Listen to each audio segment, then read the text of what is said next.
Do not, I repeat, do not pay off collections or charge off accounts until you watch the entire video, because in this video, I am going to be breaking down 3 myths that we've been told when it comes to the power that collection companies have. What exactly can they do? Do you have to pay them? And how you can actually get some of these items actually erased off of your credit report. Check this out. Let's go ahead and first dive in, because I want to get right into this video. Let's dive right into the first myth that we've been told as consumers, that we've been told whenever we have a collection that goes against our name. Because let's be honest here, we've all been in a situation, and maybe I can't speak for everyone, but most of us, at least that are watching, have been in a situation, and I'll go ahead and include myself on there, by the way, because I don't think that anyone is perfect, that yes, we all want to pay our bills on time. Yes, there is some debt that we want to pay off. Yes, there's times where you want to stay on top of all of the monthly bills that keep coming in every single month. But let's be honest here. Sometimes life happens, whether that's possibly you lose your job, or if you lose your main source of income, or if maybe you thought that you were going to get that promotion but you didn't. And again, it all comes back down to having money management and having things that you can prevent, and unfortunately things happening that we can't prevent. But again, this isn't to get into things that you maybe could have done differently. This is just to talk about where we are now and what you can do to get these items off of your credit report and know your rights when it comes to being a consumer. All right, because it's one thing to be a consumer, and it's another different thing to be on the side of the creditor company. So now that we are on the consumer side, obviously, if you're watching this video, if you are on the consumer side, the first myth that you've been told and that you've possibly seen a video on, or that maybe you were hanging out with someone and they told you, was if you pay off a collection, it is going to come off of your credit report. My friend, nothing can be further from the truth. I can, again, use myself as an example here, because I've been down this path before of knowing what it's like to have crappy credit, knowing what it's like to have the hopes of, okay, if I pay this off, then my credit's going to shoot up to a 700, or if I do this, then this is going to happen. And it all came back down to not having the proper education and not having the know-how of what I need to know and what maybe I need to disregard. And this information right here is one that you definitely need to know. You do not, or you shouldn't pay a collection with the thought that your credit is going to shoot up on the back end, because that is absolutely 100% false. Now, if we are talking about an instance of, is a lender maybe going to weigh it differently because now the debt to income ratio is maybe skewed a little bit differently, and maybe they'll take into account that, okay, you settled with the collection agency, or maybe now you have something less reporting on your credit report in terms of the amount. That's also kind of a, what we can call kind of like a mixed bag, if we must, right? Because what ends up happening is you end up paying the collection, but it still ends up staying on your credit report unless you do something like a payment for deletion, or unless you come in with a full settlement. Because even a settlement, by the way, even a settlement still reflects on your credit report. I know this because, again, I'm speaking from firsthand experience. And if there's something like this has happened to you, then let me know down in the comments. No shame. Again, we've all been in some situations that we're not proud of. But again, this isn't a place to judge anyone, or this isn't a place to kind of put you down. This is a place where you can come out and get information so that you can use to your advantage. Here is the second lie, or the second fallacy, or the second maybe half truth that we've been told, and that's this: if you pay a portion of your collection, then you can maybe have that clock run out once you hit the 7-year mark. In other words, statute of limitations works like this. And again, you may want to check in your area, but overall the statute of limitations works like this.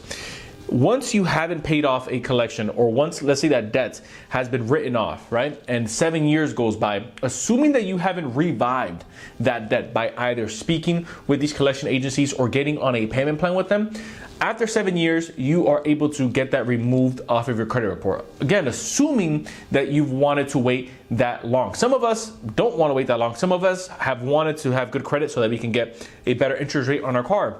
Some of us need better credit so that we can start leveraging for a better loan if we're looking to get into a mortgage, or if we're looking to start investing. Some of us need good credit right now so that we can start opening up new business lines of credit and start getting that and start leveraging some of those lines in our favor. So some of us are on a crunch. Look, we can't wait 7 years. But if, let's say, you started a payment plan, and let's say that you actually started paying one of these collection companies. After 7 years, then technically it should have come off. But here's what ends up happening. Sometimes we think, okay, well, if I get on a small payment plan with them, I start paying them, let's say $5 a month, $10 a month. Once that clock runs out, then I'm good to go, right? But unfortunately, that's a lie that we, again, have been told by society, because what ends up happening is that actually ends up restarting the clock, even if your intentions were to just let the clock run out and, again, use that statute of limitations to your advantage. So that's the second lie. And here's the third lie that we've been told. And after this, we're going to speak about some things that you can do to get these off of your credit report and how you can use the rules and the laws that's built into the credit system, even though, again, it isn't what I can call the cleanest system out there, because there are some things, some shitty things that goes on underground that we should really be paying attention to. And that's this. If, let's say, you have a company that sells off your credit or sells off how much you owe them to a collection agency, oftentimes people have the misconception, and again, unfortunately, maybe from where we get our education from or who we're listening to, that's a big part. They think that if I, let's say, have my collection, or if I have my card that sold off to a collection agency, then that whole contract moves over with them. And now I have to pay that specific company because, you know, we're in 2021 and the way that the rules are written, it's not like it was back then, where if a collection agency sold it off, then they need to prove original debt. Guys, nothing has changed when it comes to the FCRA, the Fair Credit Reporting Act, that protects you as the consumer. I know that oftentimes we get a little scared because some of these guys or whoever's on the other line gets on a call with us. They harass us. They ask us for our name. They ask us for our address. They ask us for our number. They confirm, or they want us to confirm the last four of our social, because they think that just because they have some of that information, they're actually speaking to the person that holds the debt. But you see, the way that the Fair Credit Reporting Act is written, it still protects you even today, because there hasn't been any changes in there. Even today in 2021, or if you're watching this and it's 2022, 2023, 2024, if YouTube is still around that long, I don't think it's gonna go anywhere, but that protects you from having to pay these collection agencies your hard-earned dollars just for them to come back and, one, not remove it from your report, and then two, say, all right, thanks, we got paid. Thanks so much for your time. We'll see you in the next round. Here's what I want you to know, and here are three things that I really want you to take from this video. One, you don't have to pay a collection company unless you have to, and unless you feel like it's actually going to move the ball forward. So I first want to deal with you if, let's say, you're watching this video and you're thinking to yourself, okay, if I want to buy a house, I want to get out of debt, I feel that, just morally I want to pay this off, even though the rules and the law you can use to your favor because the way that it's written. I understand where you're coming from. If you are going to take that route, you have really one of two options. You can either have it paid for a deletion, which means that, let's say, you call them or they call you, you settle, which again would be my absolute last resort, because there are far better ways that you can use that money either to invest or to pay for some type of credit restoration, or to use it toward getting those items deleted yourself by using some of the letters that I have on my website, which again, I'll go ahead and link down at the bottom, irvofficial.com. But if you did, just make sure that you get a payment for deletion. Now, the other side of that if you want to go ahead and dispute these items, which in my opinion would be significantly more affordable and actually would cost you less money out of pocket than, let's say, having to pay $5, $10, $15, $20,000 of charge-offs that have already been sold off anyways. So the original creditor is already seeing this charge-off. It's in the name, that's charged off of their account, meaning they're already written it off of their statements, and now they're just using it as a tax benefit to their advantage as a loss, which means that now the collection agency is pretty much buying this at pennies on the dollar. So any dollar amount that they collect off of you, even if you think you're getting a steal, like if you are, let's say, doing a payment for deletion, or if you're settling with them, which again still stays on your report, and you still have to wait the 7 years regardless, which doesn't make any sense. Again, it's one of those things in the credit in the credit system that I think is kind of messed up.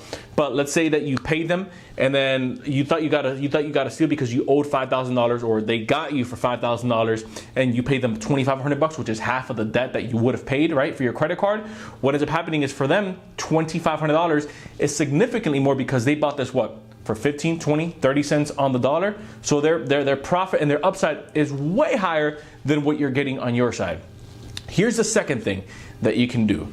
You need to know your rights. And apart from watching this video, again, you can check out the gallery that I have, or really the playlist in my channel for you to check out. But you need to start doing your own research of what rights you have, not only with the statute of limitations, but also what local rights you have. Can they garnish your wages? Can they not garnish your wages? If so, what's the timeline that you can dispute? How quickly can you dispute? What's the time frame that if you send a letter out that they have to get back to you? I can tell you right now that if you send a dispute letter, they have right around 30 days to get back to you. If they, and it could be a little bit more because of what's been happening with the pandemic, possibly push up to 45 days, right? But if, let's say, they have 30 days and they haven't gotten back to you, well, guess what? You can now file a complaint if they haven't gotten back to you with your dispute letter to the CFPB. Now that you dispute that to the CFPB, which is the Consumer Financial Protection Bureau, you let them know, hey, these guys haven't gotten back to me with my dispute. What's going on? They had, let's say, 30 days under this guideline, under this regulation, according to the FCRA, the Fair Credit Reporting Act.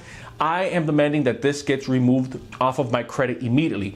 And guess what ends up happening? Even if the debt is yours, even if you know for a fact you owed it, even if they maybe validated it, even if they were going to validate it, even if they, let's say, had all the proof, but they didn't send it on time, after you file that complaint with the CFPB, which is regulated under government accordance, they are now going to get on top of these credit bureaus to get on top of the collection agencies, which now forces them and turns their hand to remove it off of your credit report, even if they were going to validate it. But again, these are things that once you really know the game, once you know the system, you understand that you can use to your advantage, because the same way that they have games that they can play, and the same way that they think that they can bend the rules in their favor, is the same way that once you have the right access to information, you can use to your advantage. And last but not least, and if there's anything that you take from this video, is this right here.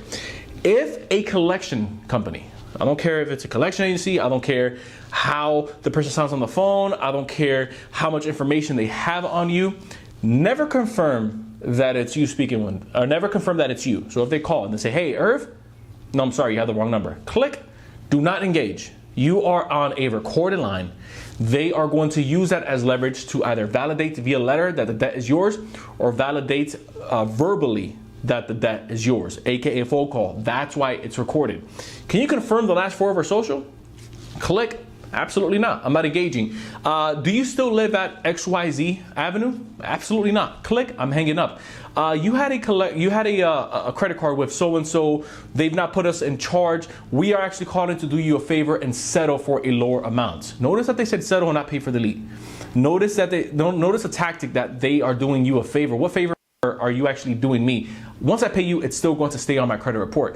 Do you guys see how this works? Do you guys see why you need to know the ins and the outs of this credit game, and you guys need to know the ins and the outs of the credit system and how this affects you in the long run? Look, no one said that it was fair.